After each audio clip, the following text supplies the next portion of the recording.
Yo, what's up? You're off in God's country with your boys Reed and Dan Isbell, also known as the Brothers Hunt, where we take a weekly drive to the intersection of country music. Motorcycle drive today. Country music and the great outdoors. Two things that go together like these shirts and sweat stains for sure, but tearaway pants and American flag Speedos on the beach. Or wallet chains and Harley Davidsons. Brought to you by Tacticam.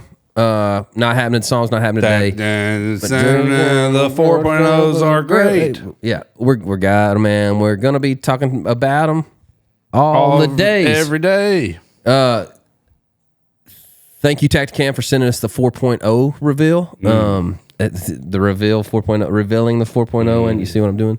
We're gonna be talking more about it. It is nasty, dude. Ultra's got the little screen down there. I saw that yesterday. You just wait. The 4.0's got it on the side. So thanks for sending us that. We'll be talking about that. We got this week one of our boys, one of our favorites, man. He's a two-timer now on the God's Country podcast. BGGCP. Brantley Gilbert. Collab. And we talk about a whole lot of stuff, man. We talk about his new record, Sins of the Father. It's coming out this Friday. He's got a lot of cool things. Talked about a little show they're going to be doing for the premiere. Still thinking about what he said. He's like, there's going to be fireworks, people jumping over the stage on motorcycles, and a petting zoo. Bouncy houses. Call them bouncy houses. Honestly, man, he's like a more jacked up version of us. More motorcycle-y version of us. Yeah, he's like a motorcycle. He's like a Sons of Anarchy version of us. Greasier version of us, yeah. No doubt. In the good kind of way. Yeah. Brantley, don't come fight me. Please don't. He said brass knuckles. He said kill you though. He said he'd have trouble with me. He'd kill you, dog. What? Yeah. He said he was like, man, put the brass on and get to work. I was like, why you gotta put brass on? Why don't you just get to work? Brass is over.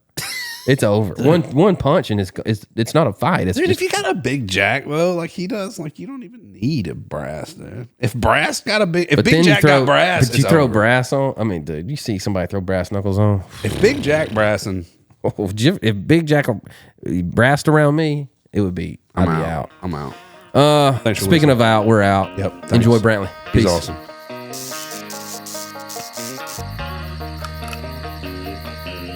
That's what the third kid. It's a good point you bring because that third kid is born into watching chaos, right? Like he's born into the nuts that it is of having two that are under 5 or 6 years old. Mm-hmm. So that's what you do. There ain't no other life. They just they push a little harder than the other two. You know what I'm talking about, dude. Oh yeah, you about 2 years ahead of me. Oh buddy, Dan, give us an intro on our boy, dude. I did the last one. Give us an intro on our boy. It was on the very back. All that paperwork's on me. Oh, you one sheet, dude. That's your one sheet. Didn't get any of it from the feds, did you? Yeah, already know the drill, buddy.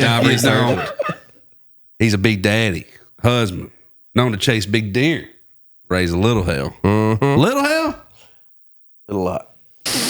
He's racked up more than 8.3 billion career streams, boasting back-to-back platinum albums and 7 number 1 hits, including Bottoms Up, One Hell of an Amen, and more. His new album, Sins of the Father, drops on 7/24. We got a little sneak, and it's no good. A GCP2 timer. We got Brantley Gilbert. Come on, baby. What's up, Brant? I like them stats. It's like bro. the back of my baseball. I memorized them, dude. Come on. You see, I was just reciting them. I didn't even have to read that. Sick. It would be sick if we did like a limited run of God's Country podcast baseball cards with our guests, and they had the stats. When. That's pretty nasty. It's like the fad, you know. When. Get on it, it's like the fad. Yeah, just something else for you. I got a contact for you. We need it done. We need it done by Wednesday, Jay. Yeah, I got a plug for you. Be the mother of y'all's kids. Do your other job. Run sound. Book all this. And get us some baseball cards, all right? While you're at it, just get in there and do that. You got nothing else going on. She came by right before we started, so I don't get paid enough for this. This is right, dude. Ray's not here. Chloe's not here. We dogging it. We raw dogging trying today. Yeah. Just see what happens with a superstar, man. Welcome to the Guys Country Podcast. Your time is so valuable. We'll see if it works. Oh, Good to man. see y'all boys. Look, now she's terrified, dude. She's running and checking. Good to see you, man. How life treating you? Man, good. I just want to say I'm real sorry we missed your duck hunt last year, dude. Me too. Yeah, I'm too. But I killed a big ass deer. Oh, bro, that I got week. the picture. I know. I told him, I think, he's like, bro, if you would have missed out on killing that deer because you came to a duck hunt, Yeah. I would have been mad at you. Okay. I appreciate that. 100%. But let's try to run it back this year. Somehow we got to chill somehow. Bro, I'm that's duck an mode. Look, open invite. I got duck hat. I got the shin going. duck dude. guy? I'm ducked out right now, bro. Man. Yeah, that's an open invite. Thank Man, you. them dudes at Mallard Estates, man, I got to where I just really don't go anywhere else because they've kind of turned into family, man. Yeah. I know how that. Yeah. And they're building the crap out of that place. They just built their own reservoir on preserve and stuff, and it's right next to Real Foots. It's a banging place to go. Like It's nice to get tucked into a spot where like you build relationships with the guys, but also it's like it becomes a staple of your year and like one trip of the year hunting wise that you know you're gonna go. You know you're gonna have It's going a to good be time. awesome. You don't have to There's work no too awkward- hard there's- on that one, yeah, you know. yeah. It's I mean, comfortable. Everybody knows where they're sleeping. Everybody knows what they're doing, and 100%. you ain't scared that Johnny down the road is gonna shoot you in the back trying to shoot a hen. So I mean, I think that's pretty. I honestly, and let me just say this, dude. We grew up not poor. We were middle class, dude. I thought I would sneak out to my daddy's truck and find his wallet, and I would look in the top and see how much cash he had. And when I was young, I thought that's how much money we had.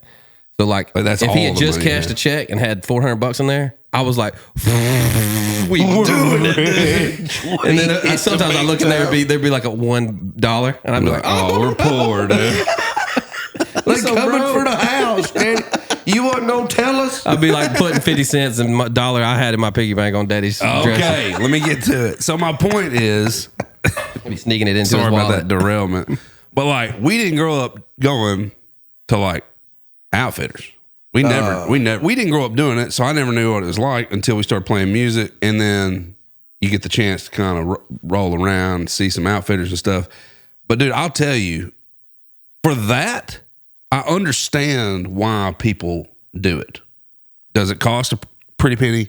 Yes, but the controlled environment hunt with like pals is so easier. It's so much more fun and enjoyable when somebody else is doing the dang decoying and the driving and all that. And like I said, I get that it's expensive, but even recently, me and Shine been talking about like trying to find a place just to go fish and hang. That way you can enjoy the time with the people you have with you. The limited time. I guess I'm making a play for that. You can't understand as like, I mean, dude, we were jumping, we were trying to figure it out, right? Like go west and hunt on $100, you know, like we were trying to figure it out.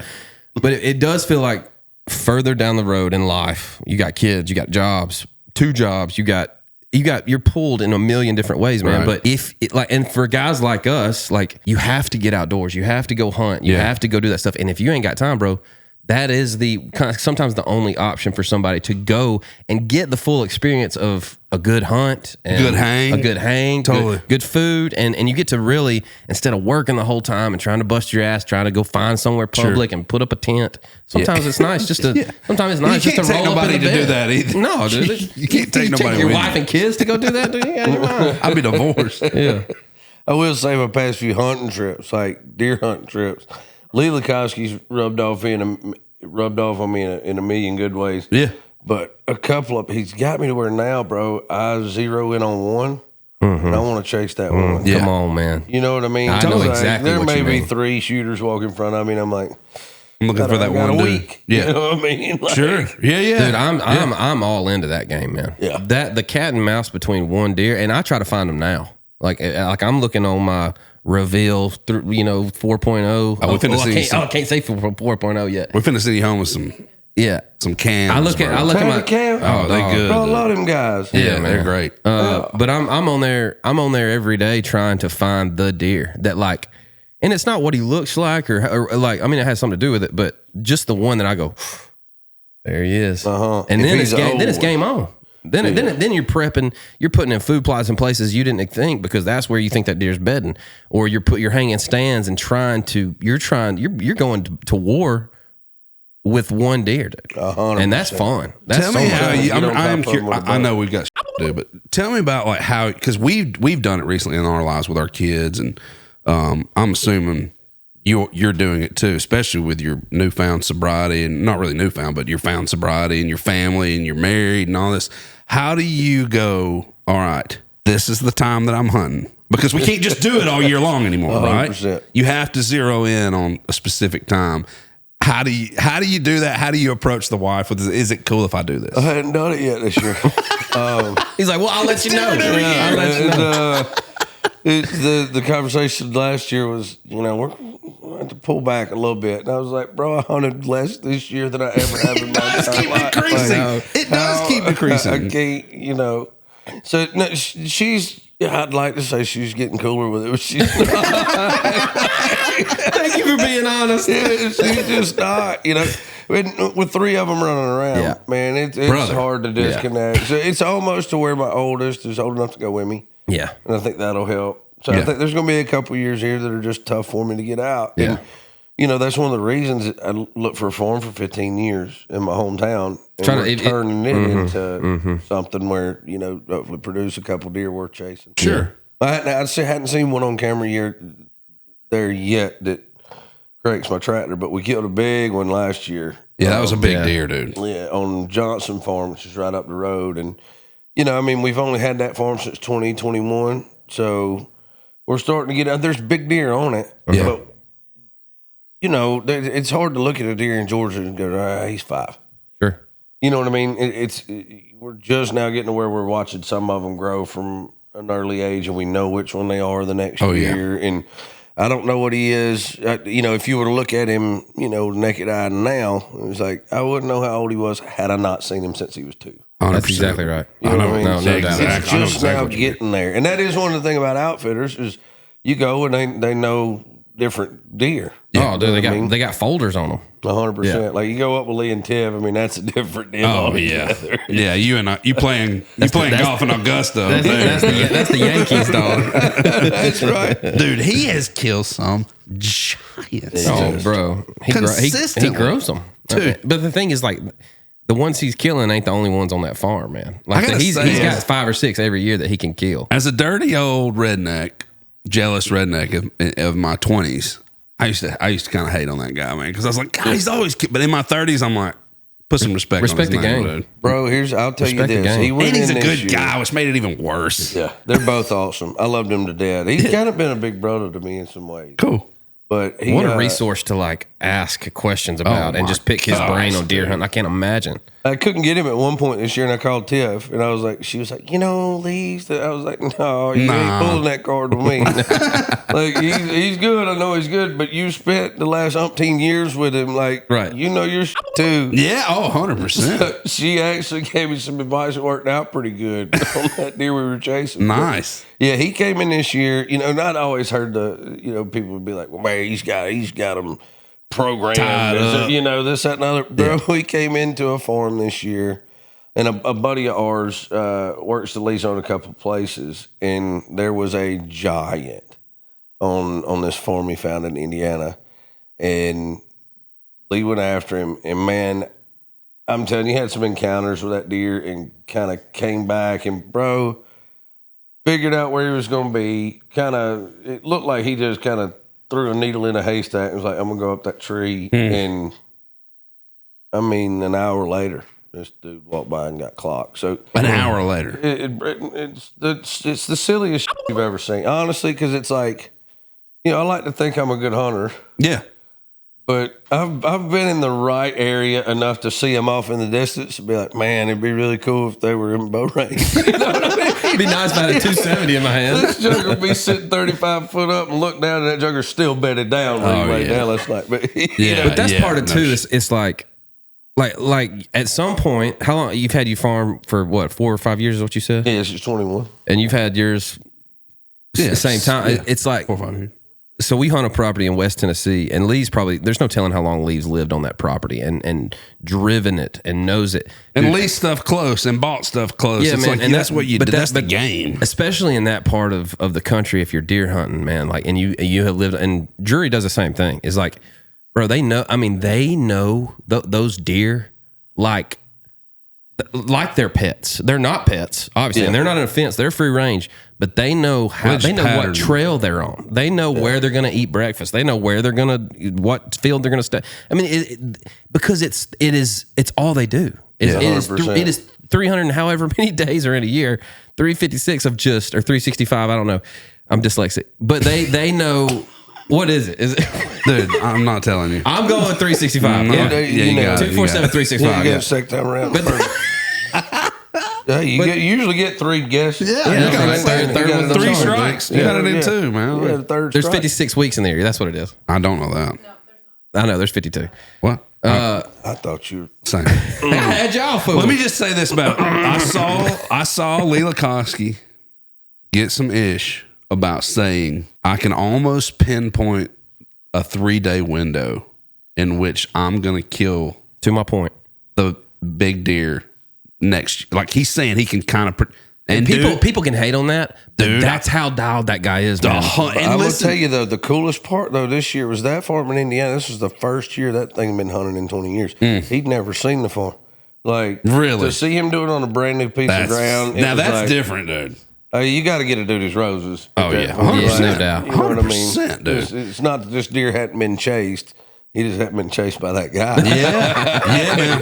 That's exactly right. I love that, dude. But when he said that, I know he caused some hate on that. But dude, I get that. I told Hardy because on the farm I'm living on currently, I was seeing this deer pretty regular. I was hunting him like crazy. It was the drop tine deer, and I was like, yeah, because you put all your focus on that for deer. 3 years, right? I mean, I watched him from the time he was, and me too. Yeah, well, he was such an awesome deer. I mean, we were just. I wanted you to kill that deer so bad. Every picture, every day, checking pictures. He's here this time. We had him so locked that when I saw Hardy at the BMIs, and then what is that? That's like mid-November. Early mid-November. And he said, "Man, you got a deer?" And I said, "I'm gonna kill him in the morning. I'll send you a picture in the morning." He was like, "You full of shit." I was like, "Dude, I'm telling you, I'm going to kill this deer." And if the weather does what it's supposed to do, which is we had a huge front coming through, it's big early northwest wind, so super competitive. The wind was doing this. I was like, I'm going to kill him. And that morning at 8:00, I sent him a picture of me freaking. Let's go. Because I knew, because it was on my farm and it was an older deer. He was patternable. And I like you said, Dad included, we put 3 years worth of work into making that moment happen, dude. 100%. And much less 30 years of experience. And not to mention. And see, that is a different kill than going to an outfitter and being like, yeah, we got 10 shooter bucks. It's different. No doubt. It's different. Absolutely, man. It's a different deal altogether. Yeah, man. That's shout out Lakowski's, dude. They've been grinding, and I respect it, dude. I feel 100%. that. I really do. I don't care. Whatever you want to do it. Sure. Let's do what you're mad at. Just in case. Put that thing so far back there, dude. I got sick. What you mad at? Just tell us what it is. What you mad at? Is it your in-laws' kids? Might be your boss man or your neighbor's cat. Just tell us what you mad at. Zits in my nose. Oh, that's the worst. Or ingrown hair. I don't know what it is. Bumps in your nose is the worst thing in the world, dude. I'm telling you, it's the worst. I've been dealing with it. We just went on vacation, 5-year anniversary trip. I dealt with it the whole time. So much so, I was down on the couch and Jordan had a flashlight. I was holding the flashlight and Jordan was in there trying to pop. I was like, I don't care if you cut it with toenails. Take this work sharp knife and cut this Lance thing. Armstrong, this Something out of my nose, dude. I don't care, bro. Take the toenail clipper and get down in there and just start chopping stuff until something comes out. It was awful. That's what I'm mad at. I'm good now, though. All right, you mad at anything? I can't say I'm mad at getting up early. You know sorry, dude. Is that our fault? No, it's not. It's my manager's fault. He better. Oh, no doubt. He definitely nothing does. to do with y'all. No, getting up early. And then he rolls in late, talking about you get up early. Man, look at him. The crispy Mariners hat on. That hat looks good on you, though. Look at him. Knowing he got 45 minutes to an hour to get ready to put that fit on. Give us an introduction to you folks back there, man. Come on, tell us. That's my manager, Aaron Kaiser. And that's Big Jack. Big Jack. He's 7 foot tall. Big Jack. That's big guy. I'm Jack's hero. Are you? Yeah. Let's ask Jack. Jack, who's your hero? Yeah. Smart man. You know the game. I gave $10 before we walked in. No, I got a shirt that says in Realtree camo. It says Jack's Hero. So we'll be going through meet and greet stuff. People will be like, "Who's Jack?" I'm like, that big one. It's awesome. It's my favorite shirt. This man's got some shoulders on him, don't he? Yeah, he does. Yeah, I wouldn't. What you mad at? Yeah, you mad at I something? tell you what, I'm not really mad at this. I need a clearer understanding of it. So Potentially mad at something.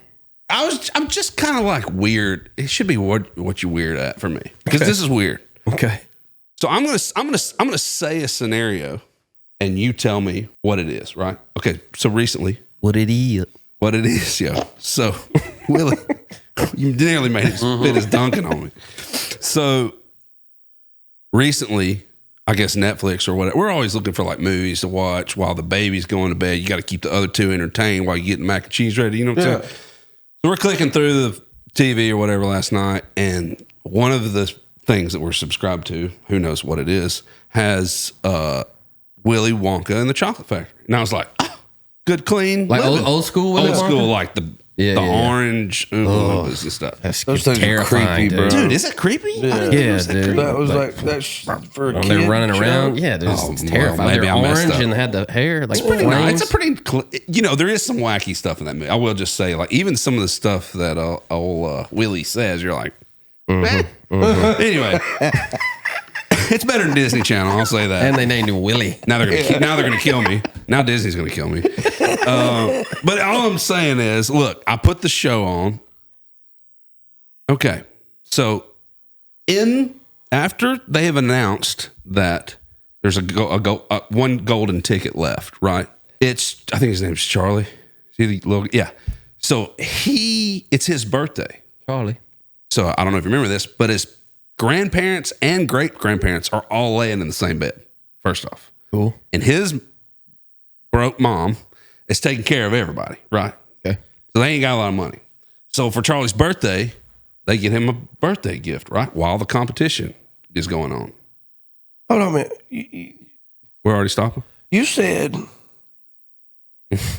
Hang on, how many of them was in that big ass bed? California King. 4 So there was great grandparents. and grandparents. None of them could move. And Charlie? No, Charlie's just bopping. Okay. He sleeps on a rug in the corner or something. I don't know where Charlie's like. It doesn't matter. It's starting weird. All right, That's listen, weird. let me get to it. So it's his birthday. This competition is going on. What do they give him for a birthday gift? Think about the competition's going on. Chocolate bar? Right. Yeah. No, it is not a chocolate bar. It's a moon pie.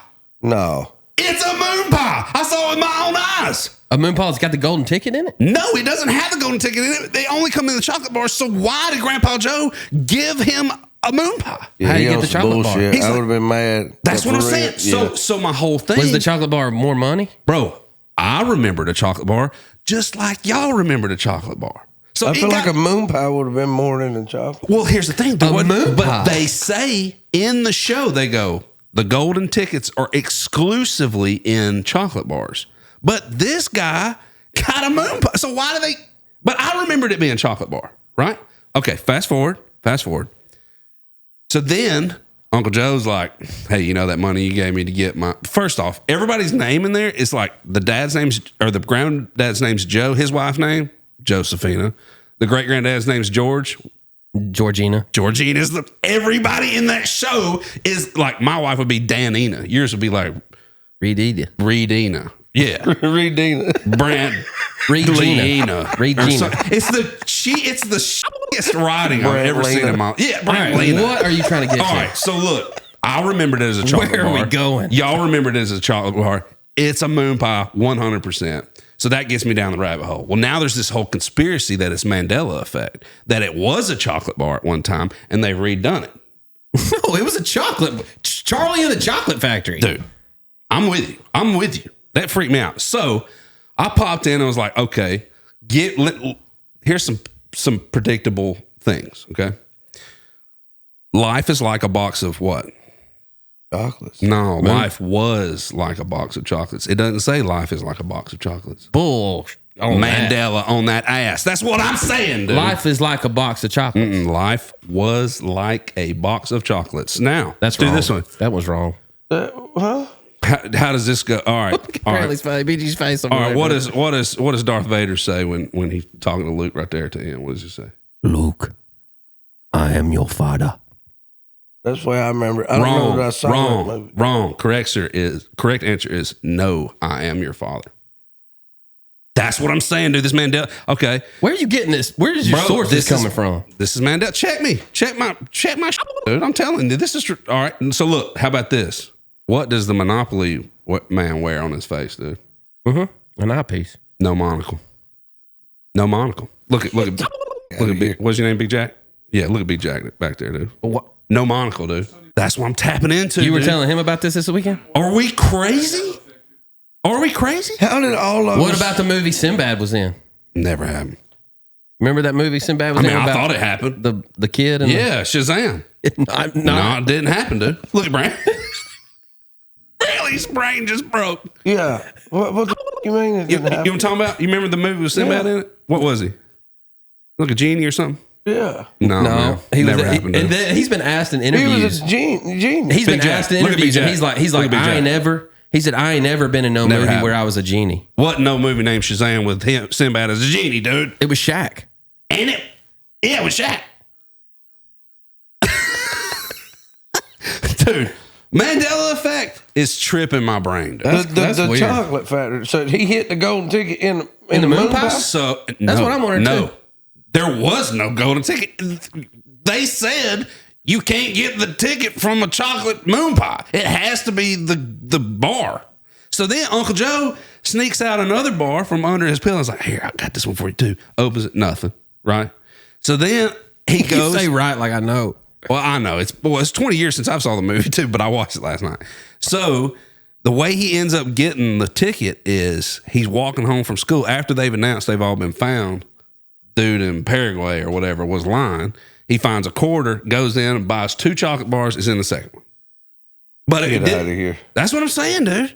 Mandela effect is tripping. I was thinking for a minute, Uncle Joe might have been like, man, we can't even afford 2 separate beds for sets of grandparents. We can't afford for the bed for the kid. Yeah, they stole the moon pie Yep. because the man probably they stole it from didn't have no chocolate bar. That's right.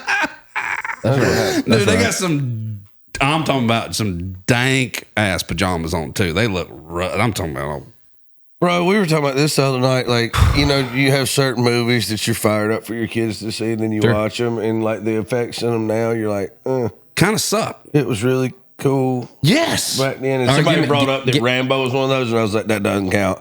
They were blowing up real helicopters.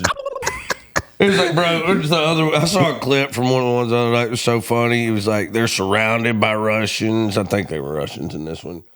And his buddy, you know, the general or whatever, so he was like, what do you want to do, John? He just looks at the whole field full of tanks and helicopters. And he goes, F 'em.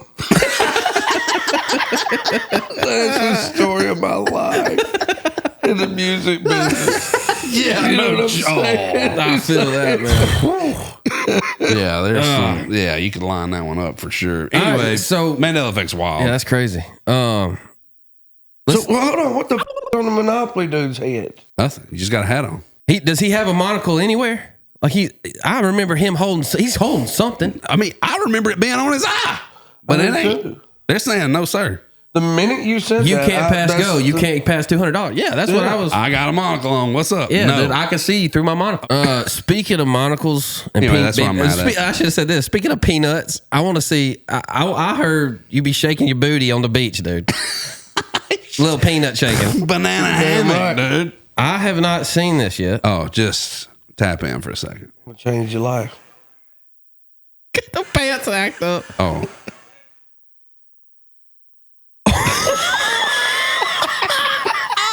Oh, dude. look at chest out, Dude. There's like 2 babies in the. Never mind. Look at that.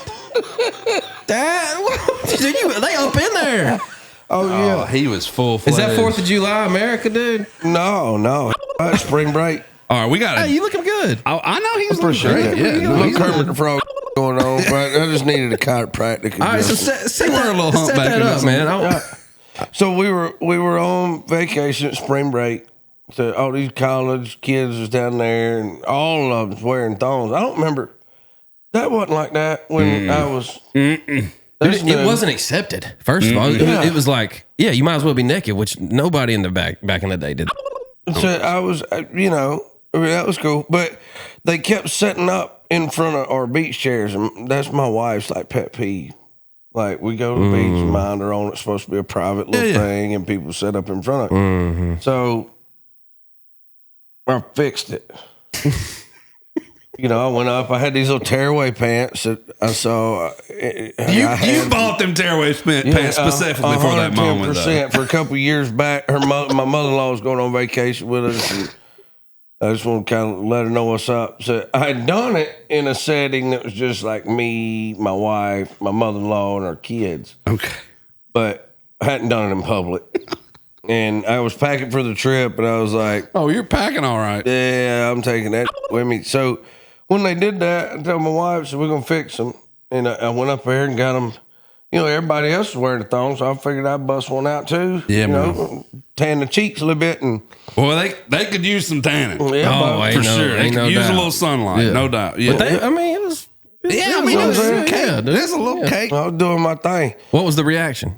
It was funny as the second one was funnier, but the first one was funny to my wife. The second one was she wasn't real stoked about it. There was a lot more of them out there for the second one. The second one was 10 times more funny than the first one. Bro, I went around to all of them like, y'all want to see some magic? And they're all looking at me like, who's this old tatted up dude? Like, there were a couple of them starting to put it together. Sure. But the grand scheme of them, I'm not little boo boo or whatever, so they didn't know who I was. Mm-hmm. And all of a sudden, I said, all right, y'all look out yonder. I'm going to make the dolphins appear. Some bullshit like that. Beautiful. When I did, I go, whop-ah! You got to give the people what they don't want. I love that saying. Give the people what they don't want. Clean beach, dude. Yeah. Plenty of room. That's right. Hey, man. Get on down there. Get on down there. Move your chairs down a little bit. I think that starts happening. The older we get and the more dad we get, the less you care about what you got to do to get what you want, dude.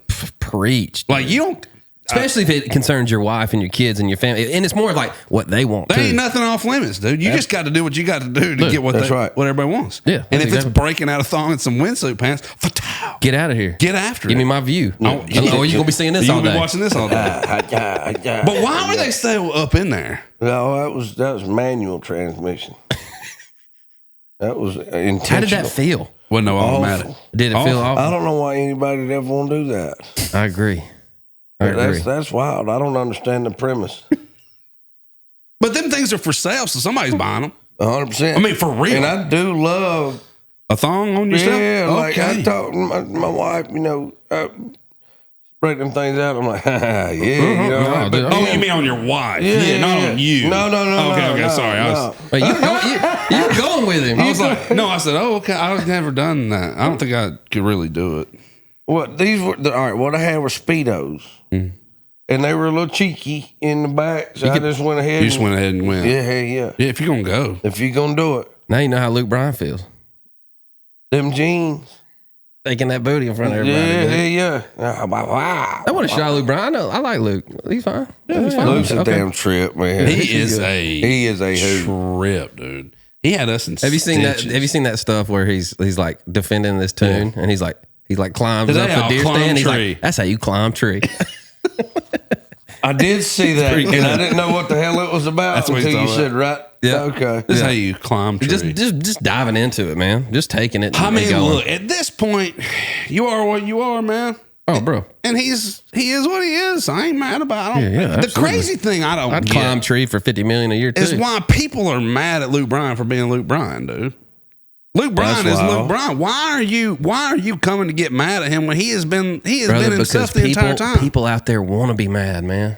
They do. They want to hate. It does seem like people are mad. People want to hate, man. They're gonna watch you living your life just like that on the Speedo, bro. And let's get like go down the serious hole a little bit. Like, not hole. I shouldn't have said hole. Damn. But talk about there's some thongs. serious hole in that But Speedo. Hey man, here's the deal. Like, I see that video, and yeah, I see you shaking your ass in a Speedo, but I also see a dude that's like, hey man, living his best life, confident in who he is, having fun, making people laugh, having a good time, right? 100%. People want to get mad at that because they ain't doing it. Yeah. The people were like, there's kids out there. I was like, they're my kids. Exactly. You're dang right. They say that every day at the house. What y'all talking about? And if there's other kids, they probably want their dad to be as cool as that. And not sit there and go, what's that guy doing in a Speedo? What about that guy? Dude, quit going to a Luke. I mean, these people that I feel like are griping about it are listening to a Luke Bryan song going, why isn't this Zach, what's his name, John? What's the dude's? Yeah, the Zach Bryan fans are mad at Luke Bryan. Like, what? You can't go to Luke Bryan expecting Zach Bryan, just like you can't go to Zach Bryan expecting him to shake his ass in the Speedo. Yeah, that's a mental problem. You holding up a Coke can going, I wish this was sweet tastes tea. like Pepsi. Like, will you drink a Coke? You dumb mother. God, it's so stupid. That's true. That's I will say, do you remember the interpretive reading those two guys did years ago? I don't know. Where they're sitting around like in old school like tuxedos. One's got a damn pipe, I think I know where you're. and they read Lyrics. the Luke Bryan song down. That's probably It's like, amazing. you got a suntan. What's a suntan skirt? It's like you meet the dude, and hey, here's the thing: you can say what you want to. If you can make some of them songs work, Absolutely. Dude, absolutely. It's his lane. you're an animal. He's an animal. Yeah, that dude's on. And another thing is too, you know, when you see success, when you see somebody succeed. We were having this conversation. Even people now getting on jelly a little bit. Oh yeah. When people see you succeed, We just had this conversation in the truck this In the truck on the way up. you become an easier target. Absolutely, We're brother. already a pretty easy target. As it is, society as a whole is kind of turning into one giant comment section. But nobody does it with the door open. No. You know what I'm saying? Or do I? That's the difference between, you know, now and then was, man, if you talk back in the day, you had to stand on it. Yeah, No doubt. I mean, 100%. everything's free game. Nobody's accountable and say whatever they want to. And honestly, like I see some of the comments about, Oh, give us a mean tweet. If you got a bro. mean tweet about you remember? oh yeah, there's one that said something about this dude is a living, breathing affliction shirt or something. It's like whoever That's pretty wrote good that one. one, I was like, oh, that's about me.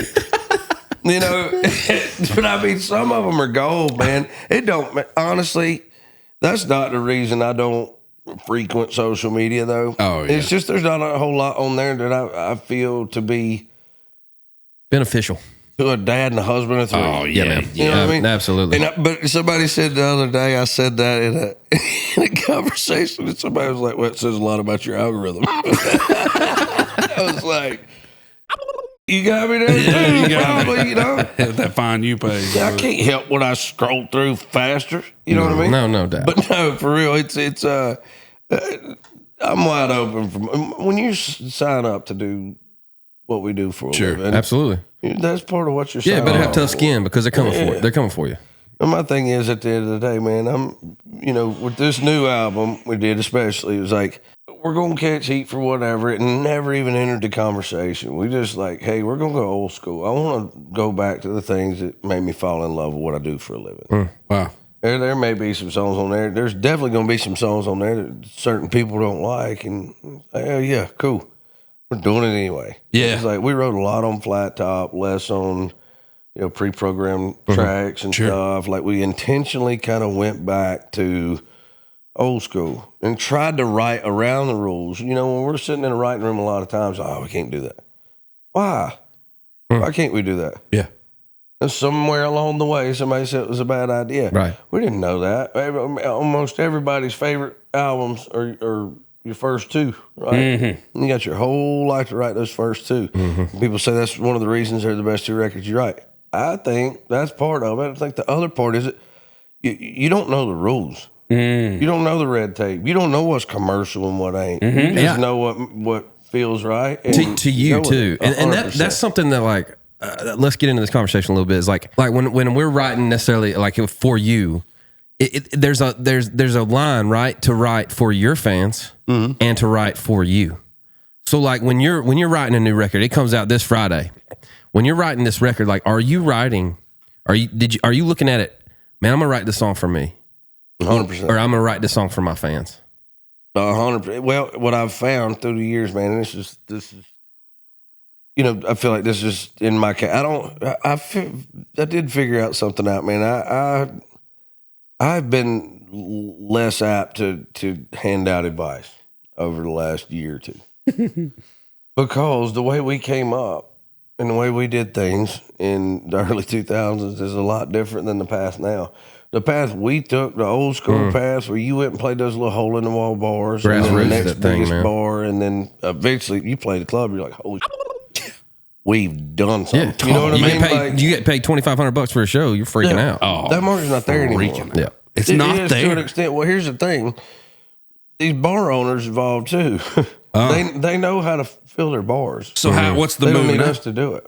Really? I mean, from what I understand, I had a conversation with a couple up and comers, and it was like, man, that was some invaluable time for me because to me, it's 10 times harder to play for a room of 10 people that you don't know with you and a guitar than it is to play a full band show full of 10 really? 100%. Wow, dude. Yeah, especially coming up, nobody knows your originals. You play some covers. Yeah. You have to literally learn how to communicate. If you can win that group of 10 people over, 10,000 will stand a chance. Dude, that's so good. Yeah, that's I love good, that. man. You know what I mean? It's Absolutely. Yeah, I absolutely know what you mean. Greenville, Mississippi, we played for 4 folks for 4 hours. If you can do that, you can do 40,000. That is so invaluable lesson right there. And you have to communicate with them, right? You can't just run through a set like we like to do a lot of times now. That's right. No, they look. You looking in their eyes, 110%. Seeing if they're enjoying it. Yeah, you got to win them over. Yeah. It's like you got to find common ground, and once you find that, that's the rest of your show. Yeah, and now these kids are going from just Dude, a phone. if you're playing guitar, stadium. if you're trying to be an artist, you need to hear what Brantley Gilbert just said. That's why you got cats That throwing is up in the so green room because they ain't good, ever man. stepped foot on a stage before, dude. 100%. And now they're expected to play for 20,000 people. Let me tell you something. And them want to go buy their record. Dude, If you can play, 100%. in musty old Wrinkle Ranch down there in Tupelo, Mississippi, PJs, shout out PJs. Yeah, let's go. And you can get them jokers on your side, Bridgestone ain't. 100%. Seriously, And that's if you very can go true. to a college bar, right, Oh gosh, where yes. they could give a two whether you're there or not. Totally. It hadn't happened very many times in my career, but I'll never forget going to the Sky Bar in Auburn, Alabama. I played it. I played And Sky Bar. They were chanting Corey Smith's name while I was on stage. And I was like, bro. That's some Young lady gonna say, like, I'm trying up here. It ain't my fault. I ain't that man. And that man is the college bar man. 100%. Especially in our, we were playing the same time you were playing. We played Rick's the same night. Oh, no. We for y'all, yeah. Rick's in Mississippi. That was one of the times I put my foot in my mouth. What'd you do? Well, I went in and I told Rick. Rick Welch, shout out Rick Welch. Yeah. We told us, man, you give me one night in here, we may not sell it out, but we'll sell it out the next time. And we didn't. But it had been a tried and true program. I'm still fairly certain something was wrong with Rick's counter. Oh yeah, That night. yeah, right, sure, yeah. But then again, it wasn't full. There's always. It seems like the counters are always wrong back then. 100%. Isn't that weird, bro? man? I had to do this. Ain't no bull. I had to do one night. I played a show. I went in with Corey Smith, and we opened and played. And then this guy was like, "Hey, the guy I was supposed to have in a couple of weeks, backed out. Would you want to come in?" He said, "I'll give you the same deal I gave Corey." And I was like, "Shh, bro, that means I would actually go home." With some cash. In the green. With something In the black. God, dang Could buy right, bro. something. I'll be there with bells on, bro. We played the show shoulder to shoulder in there, and I was like, hell yeah! I'm in the whole show. I'm stoked. I'm like, I'm gonna get home and go home and show everybody that there actually is money to be made. Yeah. And bro, I got after the show, everybody settles up and I go in, and dude's out, pistols on the table, about 6 bouncers walking in, they're standing behind him. It's a little old me by myself. Mm-hmm. And he's all right, man. Hands me an envelope. And I knew the minute he handed it to me. Then what? I was like, And I looked up and I was like, I said, all right, so, man, I don't want no trouble, but I mean, that's, you and me both know that's a little light. And he just looked at me and he said, yeah. He said yes. What do you do? Shit. Walk out. You got zero contract. You don't have a booking. You got zero Big Jack behind you. No, ain't no Big Jack. deposit, Yeah. no guarantee, no nothing. So I was like, man, that was a hell of a learning lesson to me. And I had known a guy that rode with a motorcycle club. And I was playing Milledgeville, Georgia, a couple weeks later. And he was like, I told him the story. And he was like, man, I'll tell you what, won't me and a couple guys come? If you'll cover our bar tab, bro, we'll make sure that doesn't happen. That'll never happen again. So from that point forward, I'd bring those guys. They'd help us tote equipment and stuff. And then I'd bring counters with me and just ask, like, hey, is it cool if I'll give one of your guys a counter, one of my guys a counter? We stand at the And door. no matter what his number is, I'll meet you in the middle. If your guy don't clock a soul, if he's got zero on his counter and mine's got, 400, just pay me for 200. Wow. That's better than walking out and hitting a damn empty envelope. Oh, we had to do the same thing. Is that a problem? Is that like a known problem within like small clubs? Is the club owners, like club owners? Well, you're not dealing usually. It was then. I mean, I don't know. Yeah, right. It was then. Yeah. I mean, back then, nobody, We've had one run in with them. I have, but I didn't know if that was like a thing around. Oh, it was all the time. Our guy, the guy that got us specifically, that I remember thinking about your story. He was on a little sugar back then, and he said, "Yeah, man, we got 300 people come in. That's capacity. You sold it to capacity, And we were like, but wasn't some bitch just walking in and out the whole night? We played for 4 hours. Some people were leaving. There's turnover, dude. It wasn't just the 300. Could have been 1,200. Absolutely. Yeah. I mean, some people going home at 10 o'clock, other people getting there at 10 o'clock. And every one of them coming in buying beer And bitch, we started at 8. and paying a cover. So that's what I feel like they would work us on, was like, oh, sold out show. Here's pay for 400. When in reality, you had 700 some bitches come through that door. Yeah, 100%. They'll pay you for fire code. Right. That's what they were doing. Yeah. And But you know what? How much did you learn about business? I'll tell you what, I learned enough that when we went out on the road, I sniffed that first gig. I was like, hey, man. He's like, well, I heard y'all, this was y'all's first gig. I was like, it might be his. It's about my 5,000th gig. Yeah, I kind of had the same thing. And I'm going to need that extra 400, big dog. Yeah. Yeah.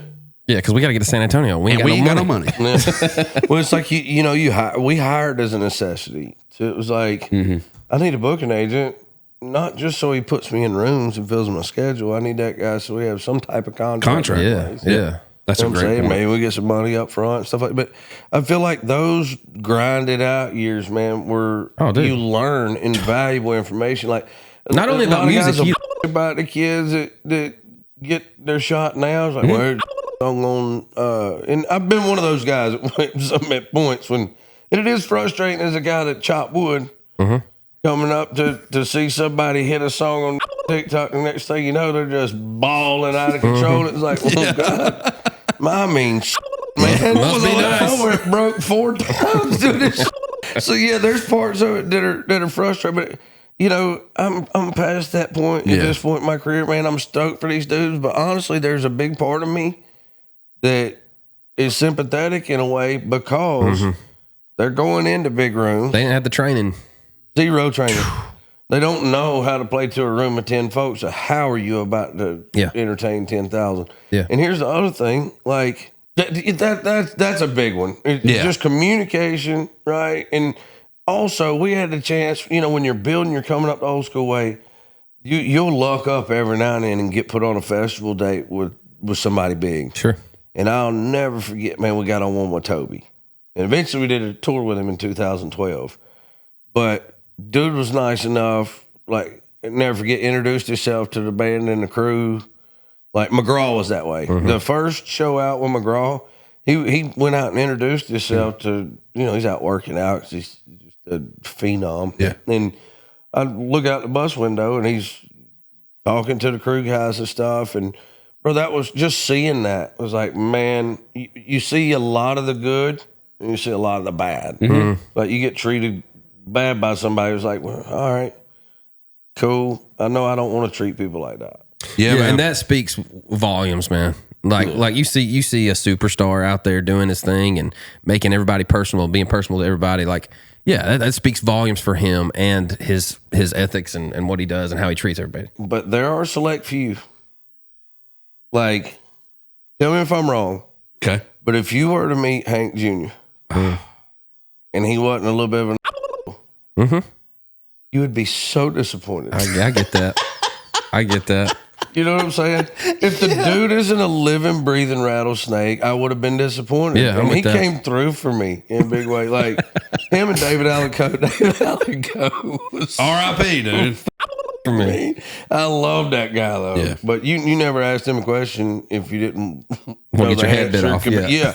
Yeah. I mean, those two in particular were real living, breathing rattlesnakes. Wow. I've seen Hank do some wild stuff, but you know what else I saw is, for whatever reason, the last time we played with him, we played a show in Ohio, and I forgot how insanely freaking talented that dude is. Can do it all. Junior? He can do it all. Oh, he's a beast. 100%. He's a beast. It's like, you know what? If you're that good, You can be an you can be an asshole. Exactly what you That's want. the point, dude. Not only can you be, I hope you are. Maybe Yeah. you should be. Yeah, we've tried. We're like, man, we got to get Hank Jr. on here. And Red Akins, he's like, he ain't going to do it. Yeah, good He ain't luck. going to do it. Did you ever hear Rhett's Hank story? I mean, probably but please tell it. Or can you? I hate to tell his story, but what's something to the effect of, he got his number, he played a show with him, and he said he got to drinking one night with his buddies, and he said he got up the nerve to call him. He said something to the effect of, "Hey, it's Rhett." I said, "Who?" "Man, I play weed. It doesn't matter, man. I just want to holler at you. And, man, do you have any idea how many people are riding around on dirt roads listening to your music right now?" He said he went, "Millions, brother," and hung up. Yes. Hell yeah. It's like, that's God. awesome. That's Yeah. awesome, dude. All right, we got to talk about the record. That's awesome, man. Let's go, baby. Yeah, they'll get on us now if we don't. Man, just the title, Sins of the Father. It feels to me like it's less like about your dad and more about the fear of becoming one. 100%. And like, was there a moment like you looked at your son and realized like I need to break a cycle in me and to become the father I want to be? Yeah, it's the scariest. One of the scariest parts about being a dad was going. We all know how to fuss at our kids. Oh, yeah. You know, they do something you don't like, and it's like, man. And mine right now, my 8-year-old is doing some stuff that he kind of talked back a little bit, and I had to tell him yesterday, like, "Hey, dude, that may be your mama, but that's my wife. Mm-hmm. If there's no other man on this planet that's going to speak to her like that, if they did, I'd knock them ass out cold. That's right. Yeah. I can't let you either. Yeah. So you need to figure out what that looks like, dude." But he's doing some things that, you know, And he ain't no bad kid. no, 100%. But you know who he But looks he's up human. to more than anybody in his life Absolutely. is me. Yep. So some point he's seen me raise my voice at her. You know, he's seen her say something. You're not me perfect. chop You back. you make mistakes. That's the thing, dude. If we want to see changes in our kids, we have to be the change. And we have to live in that direction, and that's so freaking hard. And it's intimidating to me. Like, I'm not scared of much. I don't like snake sharks, and I'm terrified of my wife. But Yeah, same. outside of that, you know, it's pretty hard to figure it out. bother me. Yeah, figure it out. But you know, that's been a difficult thing. So with this song, it was like, my wife's kind of had me back in church, and I've been trying to look at things different. And you know, it was kind of, I'm obsessive compulsive, and I got on this thought. It was like, bro, I had a pretty rough little road, little chapter before Amber came back in the picture, before I became a dad, right? And it was like, what if all that comes back, bites my kids in the ass? And I obsessed over it, so much so that I was like, all right, people say you just go to the Bible, you know, your pastor, you hear all the time, like Yeah, fine. seek it in the Word, right? sure. So I go, and there's 2 direct references to sins of the father in the Bible, or maybe more, but the 2 that I stumbled across, one's in Exodus, and one's in Ezekiel, and in Exodus it says that it says the Father will be revisited on kids up to the 3rd and 4th generation, and I was like, oh no, I need to backtrack. we're all. This is a bad deal. Start scrubbing the internet now. Oh yeah, bro. Take your phones away. We're rolling really deep. Down, dude. So, then you read forward in Ezekiel and it says, it was the closest the Bible had come to contradicting itself to me. And I wanted to write this song in that place of confusion. Mm. When, I saw, kind of a little definition or more, sought more understanding and still didn't get it. Yeah. And I wanted to write it from that place because it was a prayer at that point, right? And I love songs that are honest, really, really honest and vulnerable moments where like, dude, I've done my dirt and been washed in the water. I go to church, I ain't living the gospel, but tonight, Lord, I pray for our sons and our daughters. Don't make them pay for the sins of the father. That is that song. And we wanted it to be the title track because that's where I am at a large part in life. Not just that, I did talk to a pastor after that. He kind of explained to me that in Exodus, it's Moses telling these people like, hey, if y'all don't get together, it's going to be bad news for your grandkids and great grandkids. Yeah, context. And those people couldn't get it right to the point where God just wiped them so much it's off the map. And then in Ezekiel, it's Ezekiel prophesying that, Jesus is going to come and he's going to take all that on. So it's no longer going to go, won't be paid on your children. But so in fact, the Bible didn't contradict itself the way I felt like it did. But it was being in that moment of confusion as a dad is all of my albums have been chapters of my life. And that moment of not being sure about something, not having it figured out, and learning more from an 8, 6, and a 1-year-old than I would have ever imagined. You know what I mean? It's like that was kind of in my life. You're kind of leading me to the next question. Do you feel? I've noticed this recently in my kids. What do you feel like your kids have healed in you? Oh, bro, I wouldn't know where to start. Wife and kids. Let's do this. It's a lot of I'm like talked earlier, a little compulsive thinking. If it was ever negative, it'd get away from me. Sure. It's like now I don't have space. I don't have a lot of brain space for that. But there's been a couple times where I'm really frustrated about some stuff, and I've looked at my phone and start scrolling at pictures of my kids, and like brings you back. It's a good hack, yeah, because you remember hack. that you make decisions different now. Why do we do that? And what? Why Because do we there's finally something in your life that's more important than you. We're inherently selfish, right? We're that way instinctively. That is designed that way. Exactly. Yeah. Bro, I mean, I got chill bumps on that. That is exactly right. That is exactly right. It's more important than you sleeping in. It's more important than you getting drunk. It's more important you getting high. It's more important you getting out. They're more important. It's not even in the realm of comparison. If you gonna be that daddy, they win every time. And it's like twofold, right? Like That's so true. Being that daddy immediately impacts their life, right? Immediately. Everything you do. Right now. Sure. The decisions you make as a father, the decisions what you make to do.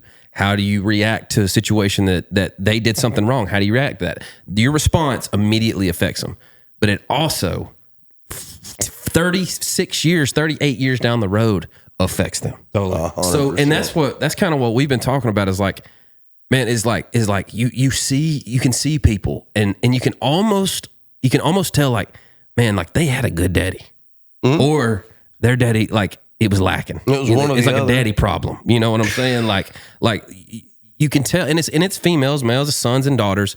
It's like, and anybody can pick themselves up from any situation, but I 1,000%. I know what you're saying. But and dude, I think a lot of guys were talking about this. I think a lot of guys, not a lot, but there's some dads that shy away from being the dad they're supposed to be because that shit is hard, bro. 100%. It is hard. It is hard to be that daddy. It's hard to be the daddy you were to your son the other day when you were saying, "Hey, look, man, I hate to be this guy, but nobody gets to talk to my wife like that. Yeah. Even one I helped create." Yeah. I mean, that's a tough thing to say, man. It's like brings all the weight in the world to this hurts you more than it does me. It's 100% does. But like what you said is like that person had a good daddy. They at least had somebody in their life. When you see somebody react extraordinarily in a situation, right? And just what we would call responsible or just, calm. Yeah. They had somewhere along the way, it may not have been their daddy. That's somebody came in their life figure to show them how to handle adversity.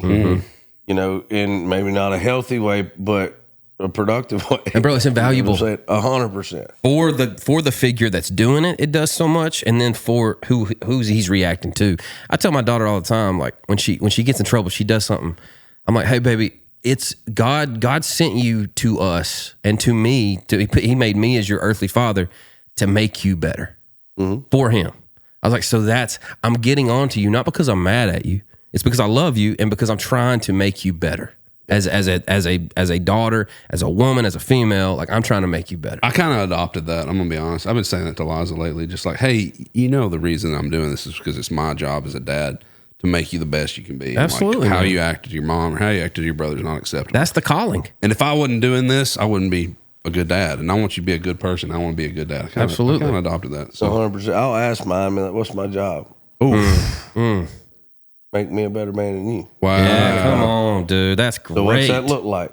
That's one of these great. days you're going to have to do that too. Yeah. I hope, Yeah. I hope that's your calling too. That's great. At some point. You just can't give up the fight, man. And it sure is easy to throw an iPad to them and just be like, give me an hour. But we don't do it at my house, man. We work real hard at allowing them to be bored sometimes and figure it out themselves, Get your outside. You know what, man? If you're bored, go find something to do. I know this is like granola, holistic, whatever. But if my three get eggs and bacon, some sort of protein in the mornings, and they spend hours outside, bro, they eat better, they sleep better, they listen better. I know that's, like I said, that's some hippie. But somebody online is going to tell you exactly what cortisol level they got from being out there for 35 minutes. It's like, all comes back to let your kids go outside and do the shit come up doing. No doubt. Yeah. You know what? They throw up outside? No big deal.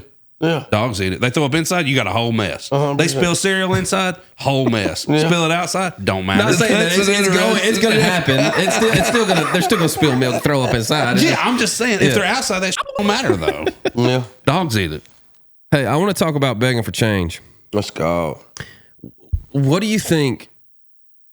It's around addiction, right? Mm-hmm. Like, what do you think one misconception America has about addiction? Brother, there's so many, right? So that song happened like that. There's one, and this is we kind of made a statement here. In you and Jelly's a feature. on that. You mean we? Us, man. You very seldom hear me say I or me because. Brother's been dudes around me for 20 years building something that matters. You know what I'm saying? So it's hard to say me or I, but bro, we wanted to do something a little different, right? We put 15 songs on this album, and there's only one feature on the entire thing, and it's a guy that wrote the song with me, and it's a super powerful song. And the reason he's on it, as a writer and as a vocalist, a singer, but as an artist, because he came into the riot one morning and he was just heavy, and not just because he was a heavy dude back then. I wasn't gonna do it. I wasn't gonna do it. I'm gonna let you do it if you're gonna do it. Well, it depends on when you wrote it. He was too heavy. We stepped outside to smoke, and I was like, "Dog, you good?" And I'll never forget. He said, "Well, yeah, it's just some weird happened." He did something for the label that morning, and as he was getting in the car. He saw a homeless dude, and he's from here, right? So this dude turns around and he recognizes him. He's like, man, I went to high school with that guy. Oh, he recognized the homeless. Okay. And he was like, but that ain't what got me. What got me is, dude, if we had to choose, that dude would have been the least likely to be homeless in our class. Like, so it kind of went from that story to my perspective. One of the things that I've said since I've kind of lived in a different direction from the stuff that used to ball and chain me, like, nobody wakes up one morning and goes, you know what? I think I want to be an alcoholic and a drug addict. I think I want to aspire to be homeless. Like, bro, it Doesn't happen like that. Like addiction is the one thing in life that truly is colorblind, that truly doesn't care who you are, what tax bracket you're in, what color you're in, what country you live in. It just wants us all dead. Yeah, that's right. Point blank period. Darkness. Yeah, it's you know, and people say like it skips a generation. It's been proven that it's a genetic disease, right? Like it's literally a genetic disease at this point. Well, you know, you used to hear people say, well, it skipped our generation. Or this, that doesn't happen. Yeah. Doesn't happen at all. Right. You just didn't click into it. Right. You know what I'm saying? Totally. The generations you see it skip is that kid whose daddy was such a drunk dick. That he don't want nothing to do He was with like, it. man, I don't. That's our daddy. It wasn't his daddy, but his uncles were bad. And he can't even like fathom the thought of anybody having a drink because his uncle used to beat up on his kids. Yeah, ran a car through the front of his house. And his wife, and they'd come hide out at his place. Well, dude, he ain't never touched it. Not one time. My daddy has never touched it. Because he's seen what it does. He's seen what the abuse of it does. Right. Yeah. 100%. Yeah, if you see what kind of traumatic stuff it brings into life and you go, I'm going to live away from that, like that to me is skipping. That's what skipping a generation is. Yeah. It's not that he wouldn't be a full blown addict if he picked it up and used it to cope through something and goes. He just said, He knows he can't. Yeah, 100%. He knows he can't. Here's the thing: when I had that wreck after high school, like it did kind of scramble me a little bit. You know, some screws are still loose up there. My memory's really, really, really hazy. From What before. wreck are we talking about? I don't know. I didn't know. I had one not long after high school. Got flipped a few times, end over end, and got ejected. There's a wild story about it that I don't know. Yeah. I like to tell people early on that that's what, you know, that was God's way of showing me that music was my path and this, that, and that. But the wreck did knock some memory. I hit my head pretty hard and. Happens. So motorcycle wreck. No, it was a truck wreck. Yeah, I got ejected out of the back. Oh, you were going on a motorcycle to show them. Gotcha. Yeah. Okay. You know, I don't remember a lot of things, but I do remember how old I was, where I was at, and when I was drinking the first time I got a buzz and went, oh, like it slowed down. It worked. Oh, wow. Like from that point until December 18th of 2011. That was the time I was 14 years old. 14. In Jeff and Kelly Potts' backyard, you know, we snuck a bottle of Crown out of their little bar thing. Yeah. And I put it in one of those Gatorade squeeze bottles we had on the football field. Yeah. And I remember climbing the fence and hitting the ground on the other side of the fence and being like, wait, I'm not worried about anything. You know, that stuff in my brain, I can't get to slow down or go away, is stopped. It was like, bro, I can't tell you there was one time in my life I drank to have a good time. Yeah. I just drank to cut the noise down. Woo. And then, you know, when you start making enough mistakes to where you need to drink to cope through it. Yeah. Like, starts compounding. Bro, I did it to exist. And if you didn't know me well, bro, all that I was on, you know, tolerance had got to a point where that was just my cruising altitude, man. You know what I mean? And Absolutely. It's like, so for a lot of us, it's that way. Like, I don't drink socially.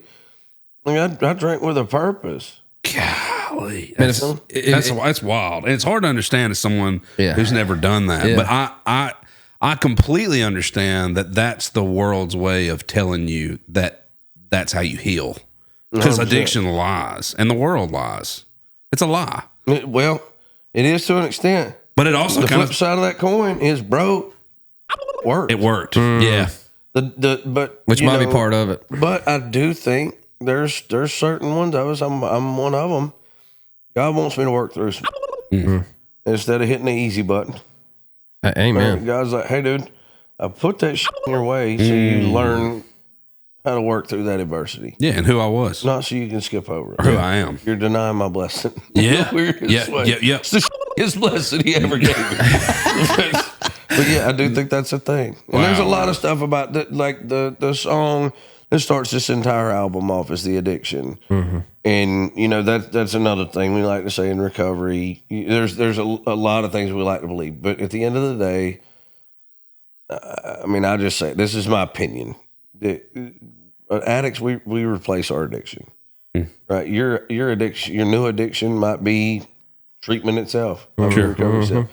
Working out. Mm-hmm. Yeah. I mean, you can have a million different things that you fill that hole with. And one of the giant things that fills that hole for me in this chapter of my life is, that song talks about my wife and the love I have for her. Yeah. But it's the life that came with her. Mm-hmm. Right. It's the one eventually led to being a dad and having new responsibilities and reasons to not do that. And I'm addicted to it. Like, wow. Selfishly being around my kids, like I'm working on being better, being present. Difficult. Yeah, I have. There's a difference between being around them and being. I have trouble with that. One more question, man. If somebody today listening to our podcast is living the life that you escaped from, man, like what's some advice and what's something you could tell them? Right. If everybody got help that needed it, there would be no taboo left. You know what I'm saying? There's so many people limping through life, and some are unaware. Some are truly unaware. Yeah. Some are in denial. Yeah. But bro, it really is like it's like you're dragging around with an e-brake pulled. Like it's holding you back. Yeah. If you ever get to a point where you question it, the answer is more than likely yes. Like you just need to do different. And what's it going to hurt you to get it out of your life and see how you feel in 3-4 months? See what you're accomplishing. See what life looks like. If you feel like it wasn't, something that was kicking your, then hey man, you're not one of those. Yeah, you know what I'm saying. Yeah. But for guys like me, it wasn't a question for me. By the time I went in, it was like, all right, we all know it's a deal. I need to go get it knocked out. Yeah. But before it gets to that point, like, thank God, bro, that I wasn't already a dad. You know what I'm saying? 100%. Like, what kind of irreparable damage are you doing to yourself and your family, and what are you cheating yourself out of? Yeah, it's sweeter on this side. 100%. Yeah, way more fulfilling. 100%. I'll never forget Keith Urban telling me, like, dude, you'll never play a show again where it's this euphoric thing where you feel like you can do nothing wrong. He said, but you will have control of everything that you're doing, everything that you're saying, and you're going to realize that back when it felt like you couldn't do anything wrong, it was just this euphoric energy that you were missing. You were singing, flat. You were all over the place. You just didn't know it. You know what I mean? So it was like, and he was right. Yeah. Now, I checked out of rehab, went to the doctor's office, I got on the bus and went on the Eric Church Blood, Sweat, and Beers tour 2012. That's exactly what it was. And I felt like I stood on stage butt naked by myself in front of 20,000 people every night for a year. And, but, slowly and steady, by the time we got into the Toby Keith tour, I was like, all right. Figuring it out. I got it. And Toby was what helped. I mean, that dude really meant a lot to me, man. I'm not saying that because he's gone now. Yeah. It's a cool thing to talk about. That dude really meant a ton to me because he didn't give a shit. So what you see is what you get. Yep. Unapologetically. I remember having conversations about kind of what I was going through with him, and it was kind of not the cut and dry pony up and rub dirt on it. Yeah. Just like, well, you're doing something wrong. Fix it. Let's go. Fix what it. are we doing? And it was like, man, that's a totally different attitude. Like, when I approached it like this, it was like, man, this struggle's tough, and got the best of it. And dude, he was one of the people that helped me kind of see, like, bro, when have you ever gone into a fight with anything sheepish and won? Yeah, no doubt, man. Better get after it. Throw haymakers up, dude. Yeah, absolutely. Try to knock them out. No doubt. Throw the brass on and go to work. Yeah, dude, please come back, man. I don't even feel like we've even scratched the surface on this, man. Dude, you're one of our favorite, BG, man. And, y'all are some of my favorites. And ever since we did the first one, and you've just been one of our boys, man. And I appreciate you coming and spending some more time with us and hanging out. Yeah, brother. I appreciate y'all having me. We got some presents for you, bro. Oh man, you had to get me nothing. Oh, we got all kind of stuff coming for you. We got Takova's was nice enough to throw some boots your way. Yep. Come on. We're gonna get you a goodie bag. Don't you love them? Hey, send the Father out this Friday. Everybody go check it out. We do have some cool going on. If tell us about Free Friday, man. There's a bunch of going on. Okay. We teamed up with before he passed away, Hulk Hogan got with me through DJ Silver about writing a theme song for the Real American Freestyle Wrestling League. Oh, that's fun. And that kind of went into Real American Beer. Yeah.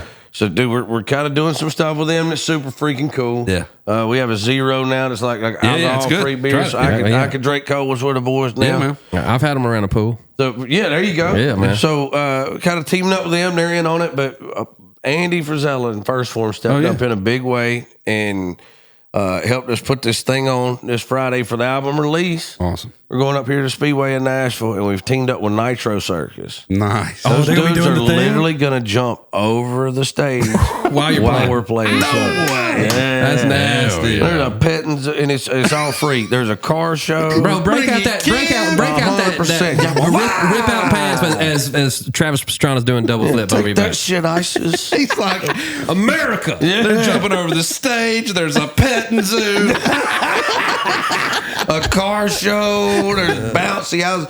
Fun for the whole family. We really Get the crew out, man. Get the crew out. There's all over the place. There's one extreme to that. That is the story of me. It man. is, dude. That is you. For You think sure. of all the shit I just labeled? That is kind of the way my brain works. It's don't Sounds like a great we're gonna Friday. jump the fucking stage with motorcycles. Well, we gotta have a petting zoo. and a bounce house. Yeah, and a bouncy house. You know, make sure there's a fucking For zebra. the kids, man. For the kids. Silky chickens, dude. Mini pony. We're gonna have a mini horse. Yeah, you gotta have a mini horse. Hey, All right, we love you, man. thanks, Thank G's. you. Love y'all, Thanks. boys. See you. Bye. Appreciate Peace y'all out. having me.